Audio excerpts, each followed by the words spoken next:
할렐루야, 반갑습니다. 이한희 목사입니다. 출애굽기를 알면 인생이 보인다.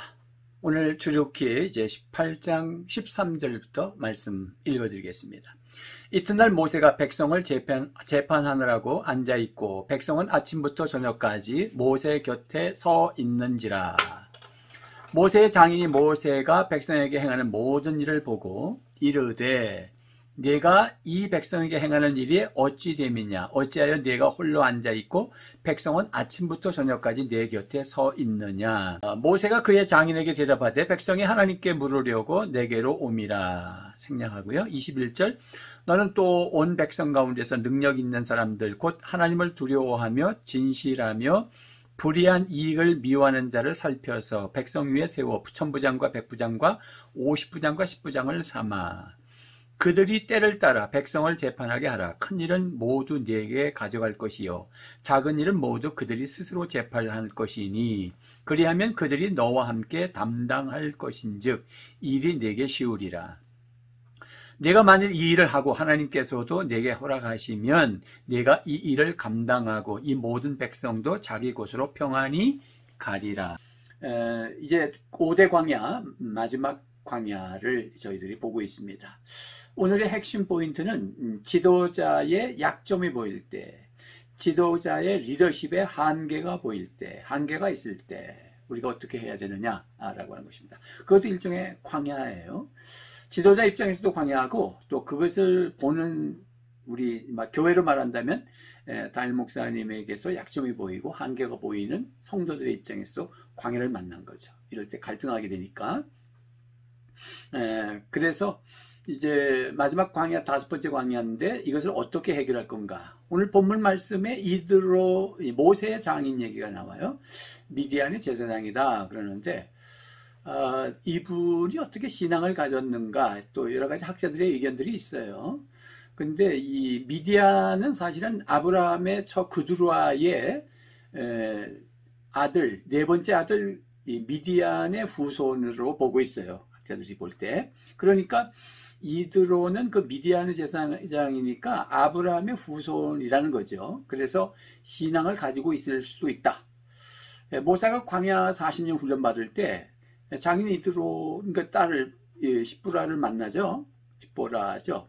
그런데 장인의 가르침을 통해서 양들을 치면서 40년 광야 훈련을 받는 거잖아요.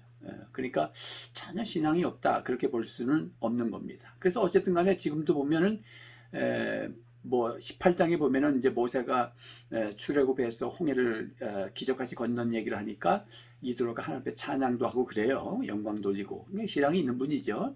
그래서 하나님이 그에게 감동을 주어서 모세에게 충고를 합니다. 200만이라는 인구 중에서 어떤 문제가 있는 사람들이 아침부터 저녁까지 모세에게 상담받으러 오는 거예요. 아침부터 저녁까지 줄을 서서 기다린다. 그거는 백성의 입장에서 아주 불평한 거죠. 모세 혼자 하니까. 그래서 이제 이드로 장인이 모세에게 충고를 한 겁니다. 조언을 한 거죠. 천부장, 백부장, 50부장, 10부장을 세워라. 능력 있고 하나님을 경외하고 실력 있는 자를. 그래서 작은 일들은 그들에게 맡기고 아주 중대한 것만 자네가 하게. 그래서 모세가 그렇게 이제 순종을 하죠. 그러면 이제 이드로 장인이 뭐라 했냐면 백성들이 평안히 갈 것이다. 이게 말 평안히 가리라. 그렇게 했죠. 23절 말씀해 보면 백성도 모든 백성도 자기 곳으로 평안히 가리라. 평안히 가리란 말은 문제 해결을 받았단 말이지. 그러니까 평안하지 못했다는 거잖아요. 갈등했다는 거잖아요. 모세 혼자 하니까 아침부터 저녁까지 있으니까. 이게 이제 공동체. 스데반 집사가 사도행전 7장에서 설교를 할 때 광야교회라고 그랬거든요. 이 출애굽 공동체를 광야교회라고 했단 말이에요. 일종의 교회예요. 지금 5가지 광야인데 첫 번째 광야의 수르 광야에 기대치가 어긋났을 때 막대기 적용해서 단물을 마셨던 것은 성자 예수님 중심. 두 번째 신광에서 양식이 떨어졌을 때에는 만나를 주셨던 아버지 하나님, 성부 하나님 중심. 세 번째 이제 갈증이 있고 이제 르비딤 A죠. 첫 번째 르비딤 광야에서 장막을 쳤을 때 물을 마실 것을 달라가 아우성쳤을 때 호레손 반석을 쳐서 마시겠죠. 그 반석은 그리스도다. 그래서 신령한 음료, 성령의 생수, 성령 중심. 그 다음에 이제 아말렉 르비딤 B죠. 아말렉 원수 사람이 힘들게 했을 때 기도하고 기도의 조력자를 만났다. 그래서 셀 구역 중심, 사람 중심. 오늘 마지막에는 이게 뭐냐면 리더십의 한계가 보일 때 이때 어떻게 되느냐? 1000부장, 100부장, 50부장, 10부장이니까 드림팀이죠. 일종의. 이 교회가 조직되는 겁니다. 우리 교회에게 적용하면 행정 시스템이 생기고 조직하고 그 다음에 이제 장로들을 뽑고 안수집사, 군사, 또 목자 이런 분들을 뽑아서 함께 동력해 나가는 그래서 교회 몸, 주님의 몸된 교회의 몸을 세우는 거죠. 이게 마지막에 교회 중심이에요. 아주 일목요연하게 잘 되어 있습니다. 그래서 이제 마지막은 리더십에 문제가 생겼을 때 여러분은 어떻습니까? 이제 목사님에게 적용하면은 목사님 당신이 너무 혼자 다 하려고 하면 한계가 있게 되죠. 그러면 이제 성도들이 불만이 생겨요. 그럴 때는 목사님에게 적용한다면 사람을 키워서 일꾼을 만들어서 위임해야 됩니다. 혼자 다 하려고 하면 안 되죠. 그러면 문제가 생기잖아요. 또 성도들 입장에서 적용을 할 때는 담임 목사님에게 리더십의 한계가 보일 때, 한계가 있을 때에는 원망하고 불평하고 비판하고 수근거리지 마시고 함께 드림팀을 이루어서 동력하셔야지. 장로를 왜 세웠습니까? 안수집사들은 왜 세웠어요? 구역장을 왜 세웠습니까? 교사들은 왜 세웠습니까? 찬양대는 왜 세웠습니까? 동력하는 거죠. 그래서 교회를 이루는 거죠. 드림팀이에요. 그래서 그것을 오늘 우리는 여기서 적용하는 겁니다. 그러니까 우리의 만남이 우연이 아니다. 그런 얘기, 뭐 그런 노래도 있죠. 여러분, 우리의 만남은 어떤 하나님의 목적이 있는 거예요. 왜 나는 이 교회를 등록했을까? 왜 나는 이 교회의 장로가 됐을까? 왜 나는 이 교회의 집사가 됐을까? 가끔 어떤 갈등 문제 때문에 장로님이 교회를 떠나는 경우가 있습니다. 뭐 그럴 수도 있겠죠. 시상교회라는 게 뭐 완전한 건 아니니까. 그래서 다른 교회 가서 또 뭐 취임을 하기도 해요. 그러나 한번 곱씹어 봐야 돼요. 왜냐하면 그 장로를 세웠을 때는 서약을 하잖아요. 리더십에 대한 서약과 성도들에 대한 서약. 성도들은 또 장로들을 위해서 또 서약도 하잖아요. 이 서약 함부로 하는 거 아니거든요. 그 서약을 했으면서도 그 교회 장로로서 서약을 한 거잖아요. 집사 임명 취임할 때도 마찬가지, 임직할 때도 마찬가지, 권사 취임할 때 마찬가지입니다. 서약합니다. 그러니까 그렇게 쉽게 떠나면 안 되죠. 물론 떠날 때 꽤 쉬운 건 아닐 거예요. 본인들이 다 뭐 이유가 있어 떠나죠. 그러나 그거는 뭐 신앙생활 하면서 좋은 모습은 아닙니다. 뭐 이사를 간다든지 뭐 아주 불가피한 사항은 있을 수는 있어요. 그렇지만은 어떤 내 마음에 들지 않는다. 목사님이 마음에 안 든다. 언제는 좋다, 은혜된다, 사랑한다. 뭐 그래서 장로까지 됐잖아요. 그러면서도 집사가 되고 중지자가 됐고 또 목자가 되고 교사가 되고 그런데 마음에 안 든다.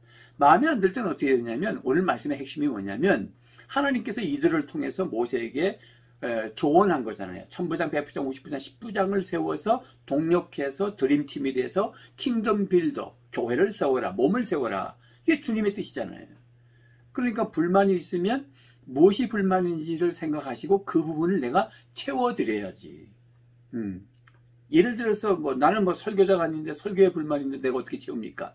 그렇게 말할 수 있어요. 그러면 설교에 불만인 것은 뭐냐면 목사님이 설교에 집중하고 기도와 말씀에 집중하지 못하고 뭔가 바쁘고 분주하고 다른 일들이 신경 쓰이게 하기 때문에 그런 문제도 생길 수 있거든요. 그러니까 신경 쓰이지 않도록 도와드리는 걸 얘기하는 거예요. 그렇게 한번 적용할 수 있죠. 뭐가 보인다. 그래, 뭐가 보인다. 만약에 왜 이렇게 우리 교회는 지저분해. 그러면 당신은 청소하는 은사가 있으신 거예요. 청소를 도와주세요. 식당에서 뭐 반찬이 어떠니 이렇게 막 먹으면서 얘기하잖아요. 그러면 그 반찬 잘 만드시는 분이네. 그러면 주방에 들어가서 도와주세요. 물론 목장들도 돌아가지만은 그러나 주 멤버는 시장도 봐야 되고 다듬어야 되고 간을 맞춰야 되고 그러거든요. 여기 가서 들어가서 도와주세요. 그게 전체가 다 담임 목사 리더십 안에 있는 거잖아요. 킹덤 빌더, 몸을 세워가는 거거든요. 그런 거. 우리 교회는 왜 이래? 교회가 당신이 교회잖아요. 우리 보통 우리 교회 왜 그래 그러면 목사님 생각하거나 당회를 생각하면서 지도자를 생각하면서 우리 교회는 왜 이래 이러거든요. 본인이 교회예요. 교회는 예수 그리스도를 믿는 믿음의 공동체잖아요. 예수 그리스도의 십자가 보혈의 피로 값주고 산 공동체가 교회예요. 당신도 교회거든요. 우리 교회가 왜 그래 그러면 당신은 왜 그래 그런 말과 똑같아요. 그래서 왜 구제하지 않는가? 그런 게 보이시면 구제 헌금을 많이 하셔서 구제하도록 도와주세요. 이렇게 킹덤 빌더가 되어야 된다는 거예요. 그런 부분에서. 그래서 저는 사실은 은한교회에서 한 30년 목회하면서 뭐 30명에서부터 사람을 키워갔습니다. 그래서 오늘도 뭐 천부장, 백부장, 50부장, 10부장 세울 때 아무나 세우는 게 아니라 능력이 있고 하나님을 경외하고 성실하고 깨끗한 사람 뭐 이러잖아요. 그러니까 아무나 세울 수는 없어요. 그러니까 장로를 세울 때나 안수집사, 중직자 세우고 권사 세울 때 다 평소에 훈련시켜야 됩니다. 평소에. 그래서 잘 세워가야죠. 그래서 준비된 사람이 세워야 돼요.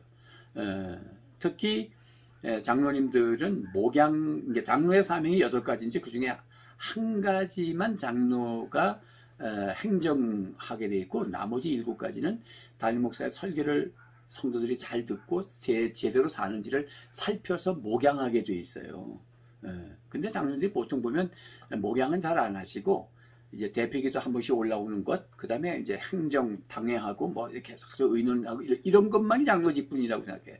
성도들의 아픔과 슬픔과 기쁨을 나누고 깊숙이 들어가서 신방하시면서 세워가셔야 돼요. 말씀대로 사는지. 그 부분을 맡아주셔야 리더십은, 목사님은 기도와 말씀에 전무할 수 있거든요. 그것까지 다 해가지고는 안 되거든요. 그래서 이제 목장의 목자를 중심으로 해서 목양하게 하고 또 거기서 영혼군의 제자 삼게 하고 그래서 전도가 되어져서 오면은 목사님은 새가족반을 해서 그분들을 또 세례까지 주고 이렇게 함께 협력하는 거잖아요. 목사님이 전도할 수 없잖아요. 전도할 수 있지만 전무하는 부분이 따로 있기 때문에 평신도들이 관계를 맺어서 전도해가지고 목장에 오면 그분을 교회에 모시고 오면 또 목사님은 교회에서 그들을 기다렸다가 새가족반을 해서 예수 영접시켜서 세례를 주고 이렇게 함께 협력하는 거예요. 물론 기도도 같이 하면서 동력하는 거죠. 이런 부분들. 그래서 교회는 크게 목양 파트가 있고 사역 파트가 있다. 이제 장로, 안수집사, 교사, 찬양대, 재직 이건 사역 파트예요. 그냥 구역이나 셀 우리 같으면 이제 가정교회라고 그랬는데 여기에 목장이죠. 목양하는 거죠. 목양 파트입니다. 이게 2가지로 이루어져 있어요. 모든 것은 다 하나가 되어져서 어떤 걸 지향하고 목적하고 있느냐면 교회의 몸을 세워가는 거예요. 교회가 몸이라는 것은 코이노니아 공동체죠. 그럼 이 전도해서 사람이 하나 줄면 공동체가 자꾸 늘어나는 거죠. 교제 학권이 넓어지는 거죠. 그것이 결국은 부흥이고 성장이죠. 성장을 목적으로 하지 않지만 뭐 우리가 몸이 자라가듯이 교회는 자라가야 돼요. 그래서 서로 협력하는 거죠. 그래서 이제 마지막 요 단계가 참 어려운 거예요. 그래서 아까 말씀드렸듯이 목사님들은 리더십을 이양하고 빨리빨리 사람을 키워서 위임하는 것이고 성도들은 담임 목사님의 그 한계가 보일 때 도와드려야 된다. 드림팀이 목사님 제가 이 부분을 도와드리겠습니다.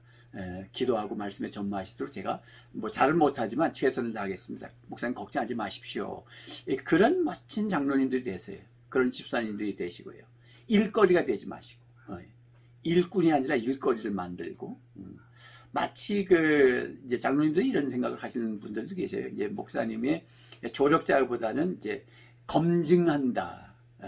이렇게 해서 목사님 마음대로 못하도록 검증하고 제도적으로 막는 역할하는 게 장로다. 뭐 그런 부분도 없잖아 있겠죠. 그러나 어디 장로의 직분에 그런 거 없어요. 검증하고 뭐 여당과 야당이 있고 그 국회가 있는 거지. 교회는 국회가 아니잖아요. 물론 이제 목사님들도 잘못하는 부분들이 많이 있기 때문에 그런 폐단이 많이 나온 거예요. 그런 거지만은 그러나 잘못한 거 다 얘기하지 마시고 정상적인 교회인데 목사님이 이 친구가 너무 많아서 불평하잖아요. 지금 모세한테 상담자들이 너무 많이 몰렸단 말이죠. 그래서 그들이 불평하고 갈등했지만은 천부장, 백부장, 50부장, 10부장을 세워서 위임했더니 평안이 가더라. 그랬잖아요. 교회가 평안하려면 이게 협력해야 돼요. 드림팀이 돼야 된다. 그래서 킹덤 빌더가 돼야 된다. 저는 목회하면서 좋은 분들을 많이 만났어요. 물론 뭐 그중에 까칠한 사람도 있고 뭐 사람이 성격이 다 있잖아요. 그래서 기도대장, 나를 훈련하도록 훈련꾼이 있고 뭐 그랬어요. 그렇지만 보편적으로는 사람을 잘 만났습니다. 사람 복이 많아요. 그래서 이제 후임자도 지금 뭐 계속 이야기하는 것은 자기는 숟가락만 얹으면 된다. 목사님이, 우리 원로 목사님이 저를 아버지라고 그래요. 제 아들도 아닌데 우리 아버지가 목회를 잘하시고 훈련을 잘해서 나는 숟갈만 얹으면 된다. 이제 그렇게 표현을 해요. 잘 훈련됐기 때문에. 정말이죠. 우리 교회에서 이제 가정계 평신도 세미나도 하고 각종 뭐 목회자 세미나도 제가 사역할 때 있었거든요. 그럴 때에 일사불란하게 섬기는 모습을 보고 다 놀래요. 뭐 그때만 반짝 뭐 이렇게 연습해서 하는 게 아니라 몸에 배어 있어요. 그것은 이제 항상 담임 목사와 함께 동력하는 거지. 킹덤 빌더가 돼서 드림팀을 이루어 가는 거예요. 그래서 그런 부분에 뭐 개척교회 목사님들은 어쩔 수 없이 혼자 너무 많은 것을 하죠. 그러니까 사람을 그래도 빨리 세워 가셔야 됩니다. 세워서 훈련하시고 양육해서 위임을 하셔야 됩니다. 뭐 재정 같은 것, 개척교회 같은 경우에는 이제 뭐 사모님이 재정을 맡고 있고 막 이러면 이제 불만이 있잖아요. 그러니까 우리를 못 믿어서 하는 거, 그런 이야기가 나오기 전에 빨리 그 중에도 신뢰될 만한 사람을 키워요. 재정이 뭔지 가르쳐주고 정직성에 대해서, 그래서 사람을 키워서 빨리 맡겨줘야 되는 거죠. 이렇게 같이 드림팀으로 이루어가고 뭐 이런 거. 어쨌든 이제 평신도 입장에서 더 많이 말씀을 드려야 되는데 시간의 한계가 있어서 더 말씀을 못 드리지만은, 어쨌든 평신도 입장에서는 뭐가 이렇게 보이면 그 부분을 자기가 잘 아는 분이잖아요. 그러니까 도와드려야 됩니다. 같이 도와드리고, 뭐 우리 교회는 뭐 사실은 한 교회는 뭐 점검 안 해도 알아서 뭐 주차한 애들은 뭐 1년 365일, 물론 52주 하는 거지만은 1년 비가 오거나 눈이 오거나 알아서들 하고요. 교사들 알아서들 하고요. 찬양대 뭐 알아서 뭐 진짜 일사불란하게 뭐 그만큼 훈련을 시켰으니까요. 그래서 보람을 가지고 기쁘게 해요. 그래서 저는 행복하게 목회를 하다가 이제 은퇴를 했습니다. 그래서 어쨌든 우리 성도님들 담임 목사 도와드리세요. 뭐 짧은 인생 한평생 살면서 왜 그 목사님에게 한이 맺히게 하고 목사님에게 가슴에 상처를 주어서 그분을 생각할 때마다 막 소화가 안 되게 하고 뭐 그렇게 인생을 살 필요 있어요? 어떤 분을 이렇게 떠올리면 너무 기쁘고 사랑스러운 사람이 되세요. 그 사람이 어떤 사람이냐? 변함없이 그 자리에 있으면서 동력하고 같이 일을 맞춰가고 협력해드리고, 목사님 뭐 불편한 건 없습니까? 목사님 뭐 도와드릴 게 없습니까? 그러면서 또 안부도 전해드리고, 담임 목사님한테. 지도자는 외롭거든요. 목사님 사택에 뭐 혹시 뭐 불편한 건 없습니까? 사모님 뭐 불편한 건 없으세요? 이러면서 인형이면 멋있게 할 수 있잖아요. 인형이면. 괜히 안 좋은 것만 생각하고 묵상하면서 비판하고 꽁 하고 말이지. 그러다 대표 기도 올라왔을 때 기도로 그냥 막 상처 주고, 기도는 기도지 오랜만에 올라가서 그때 한을 푸는 시간이 아니잖아요. 기도를 보면 알거든요. 제가 집회 갔을 때도 그런 부분 많이 봤거든요. 그래서 집회에서 이제 치료도 하고 합니다만은, 어쨌든 간에 드림팀이 되세요. 목사님을 도우세요. 동력자가 되세요. 그래서 당신이 천부장인지 100부장인지 50부장인지 10부장인지 알 수는 없지만, 어쨌든 뭐 아무 장이 아니라도 뭐 교사라도 어떤 거 안내를 맡았든지 뭐 어떤 일을 하더라, 주방에서 일을 하든지 간에 다 그는 장들이에요. 그 부분을 책임진 사람들이잖아요. 또 당번제로 하면서 그 시간에 그 한 달 동안은 동력하는 거잖아요. 그래서 기쁘게 행복하게 협력하셔서 결국은 뭐냐면 몸 만들기, 주님의 몸된 교회 만들기, 드림팀이 되는 거예요. 자, 5대 광야. 하나님은 내가 죽고 그리스도로 사는 것을 훈련하세요. 결국은 하나님의 나라가 이루어지도록 그렇게 광야 훈련을 하십니다. 그래서 어디에 있느냐? 그 다음에 이제 시나산에 갑니다. 그래서 하나님의 갈망, 하나님의 비전, 하나님의 가치관이 뭔지를 알게 하시고, 그 다음에 성막으로 이끌어서 하나님과 교통하고 예배를 깊이 드리고 심취돼서 젖어서 성령의 충만함으로 하나님의 대행자를 만들기를 원하세요. 여러분 일어나셔야 됩니다. 너무 또 자학하지 마세요. 교회를 떠날까? 뭐 어디도 마찬가지예요. 당신 안 변하면 다른 교회 가셔도 마찬가지예요. 그러니까 거기서 이기셔야 됩니다. 하나님 앞에 쓸 거잖아요. 곧 쓰잖아요. 우리 잠시 잠깐이면, 얼마 안 있으면. 그래서 행복하게 동력하시고 목사님이 잘하면 내가 잘한다. 그런 식으로 하지 마시고 내가 잘해드리세요. 목사가 깡패가 아니잖아요. 목사는 무슨 대단한 무슨 폭력군이 아니잖아요. 목사는 그래도 다 소명을 가진 분들이에요. 조금만 해봐요. 목사님한테서 다 나와요. 그래서 너무 힘들어하지 마시고 기도하면서 동력자가 되어서 행복하게 사역하시기를 주님의 이름으로 축복합니다.